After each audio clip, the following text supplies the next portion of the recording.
Именно денешната инфосесија има општ назив рециклирање на отпад, искуства, бариери, можности и предизвици за македонските компании.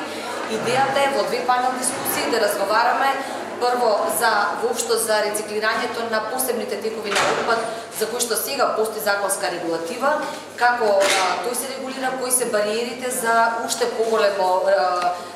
поголем опфат на рециклирање, можностите за користење на тој отпад.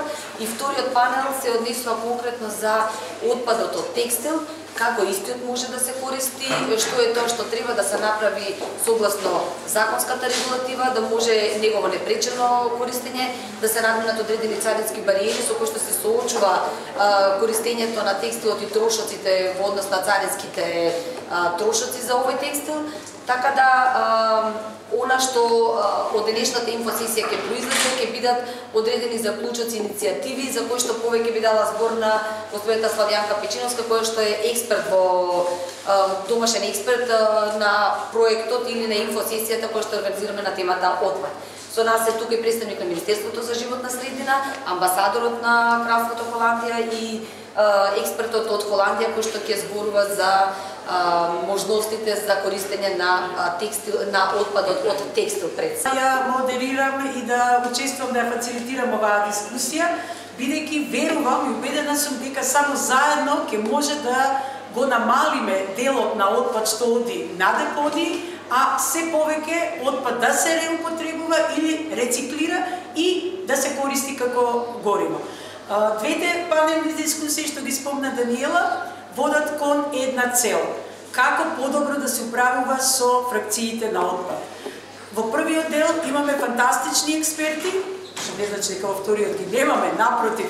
Значи, во првиот дел имаме експерти кои ќе зборуваат генерално за искуството досегашно со рециклирање на отпадот, сите фракции на отпад, стакло, пластика, хартија и за жал многу малку во делот на текстилен отпад. Ке зборуваме, Ана ке зборува за законските измени кои следуваат и ке имаме исто од јавното предпријатие Дервен, ке имаме представник кој ке зборува за нивното искуство со управувањето на отпадот. Двајца представници ке имаме од асоциациите на собирачи на отпад и рециклатори на отпад, тоа е во првата панелна дискусија, а втората ќе започнеме со господин Емил Брулс, кој ни доаѓа од Министерството за инфраструктура и управување со води, односно животна средина од Холандија.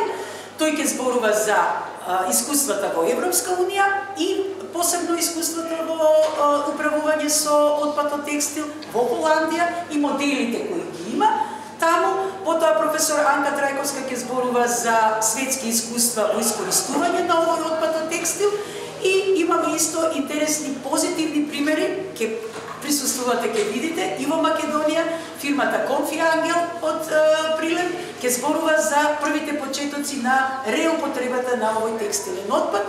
Тука ни се исто и представниците на јавното предпријатие Исар Штип. Многу е битно тоа предпријатие, бидејќи, како што знаете, најголемата концентрација на текстилни фабрики, погони се во Источна Македонија, токму таму. Така да верувам дека присутните стейкхолдерите ќе имаат и можност и да слушнат, но и да кажат своје искуство. Благодарам. Ви благодарам многу. Добро утро.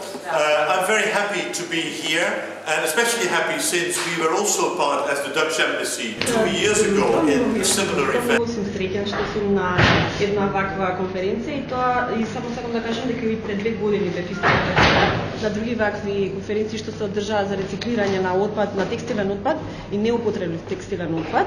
И би сакала да пренесам две многу важни пораки. И првата порака што сакам да кажам денеска е дека сите ние треба да се заложиме, да се трудиме многу за да го рециклираме отпадот, особено текстилниот отпад.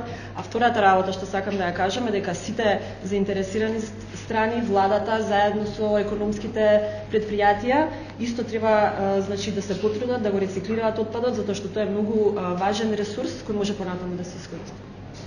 What I would like to say is that a circular economy is possible, not only here in the Netherlands, but also in Macedonia. What I will talk about later is Како about во the Кралството Холандија, така и во circular economy. Македонија е возможна оваа циркуларна економија. И можам да ви кажам дека и во оваа земја навистина може да се рециклира текстилот, значи старата облека да се рециклира и да се користи како нова. Тоа е исто целта на акциониот план, на Европскиот акционен план за облека, значи за преработката, односно рециклирањето на отпад. Дека во моментот се подготвуваат пакет на закони кои уредуваат оваа област, од рамковниот закон за управување со отпад до неколку закони кои уредуваат посебните текови на отпад и секако дека циркуларната економија ќе биде дел од овие закони и регулативата ќе го регулира и овој дел, особено ќе имаме како што е темата на денешниот настан со посебен фокус на текстилниот отпад.